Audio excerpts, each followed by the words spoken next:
I began at 10, 9, 10 to study music, and of course the name of the composer which was familiar to me was Beethoven, Mozart, Chopin, Rossini, Verdi, and Mahler was totally unknown. And I listened to my father to say, Mahler, Mahler, there is a symphony of Mahler at the radio. And I said, well, who is this composer, Bobby? And he said, oh, it's a fantastic music, listen, listen. I didn't want to listen because,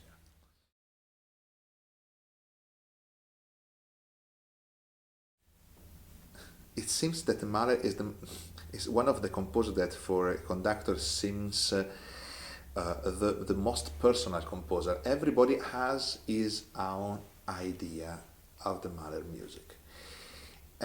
Sometimes I don't want to be hard about what I say. Sometimes there is too much. Because why we are so afraid sometimes to play Beethoven or a symphony of Beethoven or Mozart, and we are very care about the text, and with Mahler we are taking so much freedom sometimes. Instead, I think that all the notes that and the Anmerkung that Mahler written in the score is just to drive carefully the conductor, probably because of this kind of romantic idea to be a performer and like to say to eat music and to create a new piece. It was a bit extreme also in his time. We know that Wagner brought in a conducting style a lot of freedom, a lot of new idea. And in the other hands, during Mahler time, the Toscanini began to return at a sort of a more pure rapport with the music, not so histrionic, not so personal feeling, but just to try what there is behind the notes. The first symphony I conducted was the fourth in Venice in 1989 exactly, at La Fenice. It was a concert I decided to try myself with the Mahler symphony. At the time I had 27.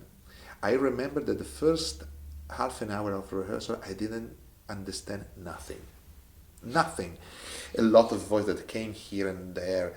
I didn't have, it was the feeling to have the control of the situation.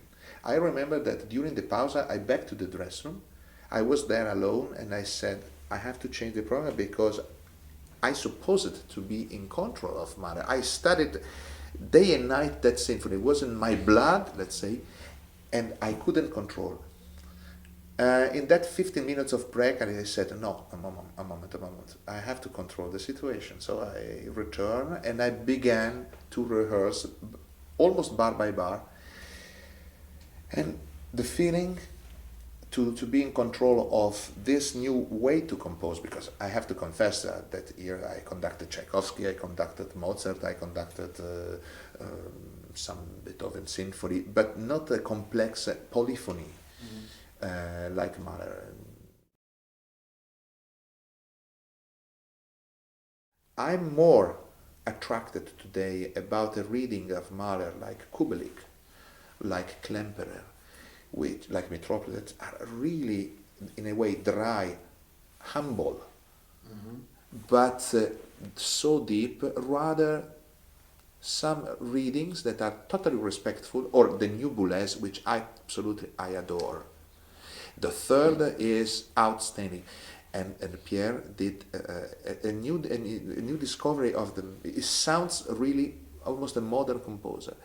Yes, we can talk about the nostalgia of his music, but sometimes the nostalgia is confused like melassa, like honey. Probably the ninth, probably the last symphony. I waited to conduct.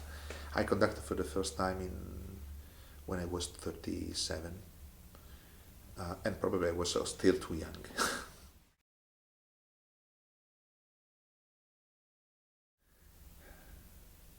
Sometimes I think it's a shame that he didn't compose an opera. And permit me to say that I like to find the theater in his symphonies. Yeah, there is always a tension against characters versus one character and the others, and you see the 2, 3, 4 themes that it was like really one of the greatest opera conductor it was. All the time I also, when I work with the orchestra, and there are a lot of portamenti that Mahler asked, a lot of portamenti with strings, and if the orchestra is unable to understand this kind of portamenti, I also said, don't play the portamento as a technical thing, but just as a result of a vocal thing. If you sing the passage as a singer, and the singer makes a portamento, it's probably what Mahler desired.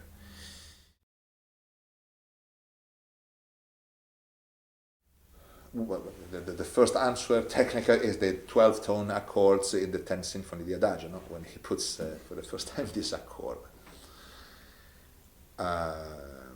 But we can also go back at the last Beethoven quartet if we have to find a sort of a technical solution.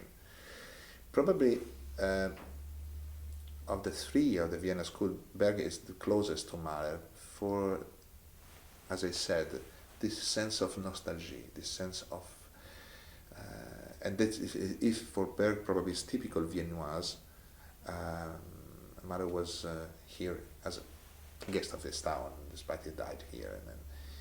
But I think that they are very close because there is sort of lyrism.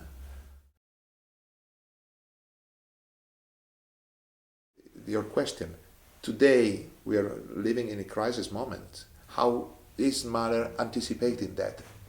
Probably yes, but we don't know how was the Mahler time, and we hope that the Mahler time was better than today. So probably Mahler thought that in high time was better than in his day, and the answer is that it's the develop of the Fourth Symphony is written at the beginning of the 20th century.